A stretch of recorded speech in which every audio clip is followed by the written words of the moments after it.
Hey, Shalom, this is Dan. I was reading in my Bible today about the story of David and Goliath, and I know it's one that we all know, but I want to just point out a couple of things that I learned today about it, and that really charged me, and hope that they charge you as well. We all know the story. David comes out there, and he's giving some supplies to his brother, but the first time we ever really meet David, the Bible doesn't say anything really awesome about him. He's not this kind of guy that sticks out.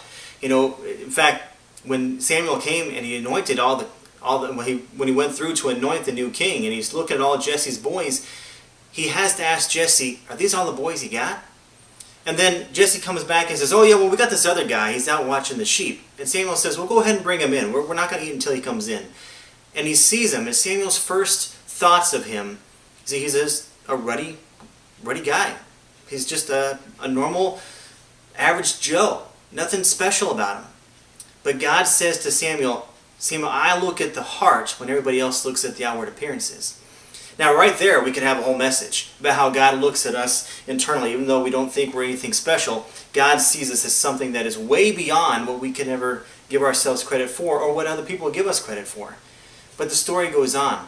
He anoints David as the king, but David's first step is that he becomes this guy who fights Goliath.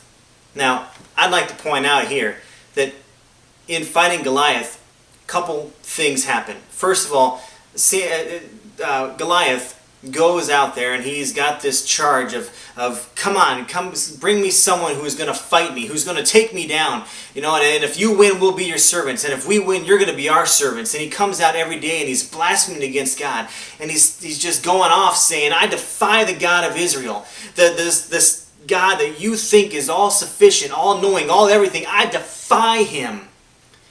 And that is one of the key factors that gave David the advantage. But let's not get ahead of ourselves, because see, first David comes and he's bringing supplies to his brothers, and he hears this taunting, and he finds out it's been going on for 40 days now. Now, I love numbers, and I'm a numbers kind of guy, and 40 means trials, tribulations, all this type stuff. But David came on the 41st day. Now we'll get to 41 in just a minute. But David comes and he hears what's going on, and he's asking the men, "How long has this been going on, and who's going to stand up against this guy?" And they keep telling him, "Well, even Saul, he's got this great reward, but we're a little afraid to go out and attack this giant of a man."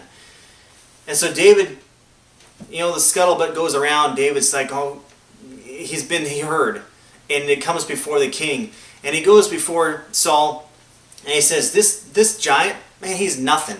I've fought bears. I've fought lions. I've ripped their mouths open and pulled my sheep out. I knocked them with my cane. I took all these animals down.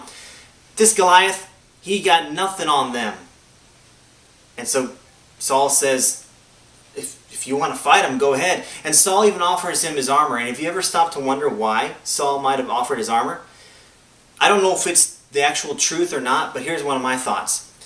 I think Saul was trying to con his men, because if they saw some guy going out in the king's armor, they might think it's the king, and it might boost morale, and it might give Saul this cheering effect. But David says, "I don't need this armor." David knew who he was in God. He didn't need the armor. And it begs the question right there, do we know who we are in God? Because God has given us his special armor. It's the same armor that David walked out with. God's covering, God's armor. We read about this in the armor of God in Ephesians 6. So David walks out. He's got a slingshot. And the Bible says that David, he didn't just walk out to Goliath. He actually ran out to the battle line to meet Goliath. And he swung his slingshot. And before Goliath knew what hit him, he had already been hit. Right there in the head. Knocks him down.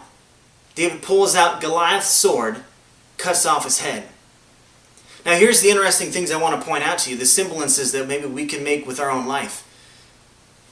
What Goliath continues to stare you down?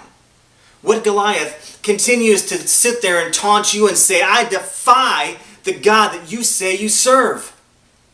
David, David had the upper hand, because the minute that Goliath started cursing God and blaspheming God is when the whole thing switched, and David had the upper hand right there. Because how dare the enemy come and tell us that we are no good when God tells us we're good? And because God says it, we have the upper hand. Because God gives us the victory by giving us His word, we have the upper hand. But we fail sometimes to use it. I'm guilty of it too. This is what was really popping out of the page when I was reading this. It's not just the story about this guy who defeats a giant. This is the story of you and me.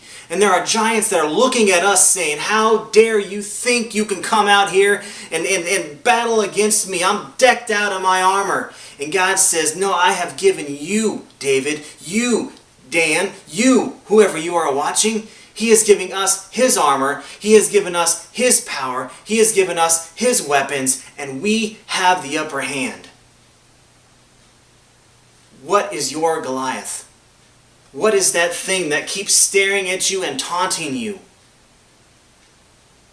I urge you, take the stand.